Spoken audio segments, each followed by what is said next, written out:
三國亂世，赤壁大戰前夕，周瑜點名要諸葛亮喺10日之內趕製出足足10萬支箭。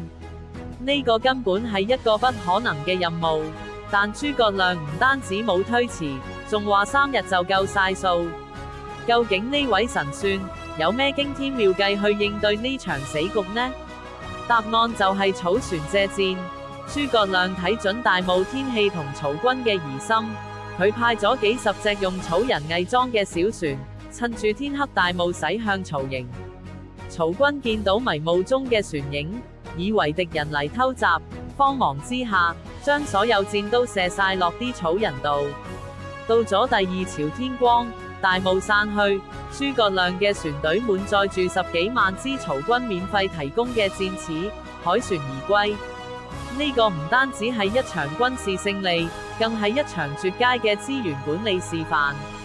佢教我哋，有時面對看似冇資源嘅困境，真正嘅智慧係點樣將敵方嘅力量轉化成自己嘅優勢。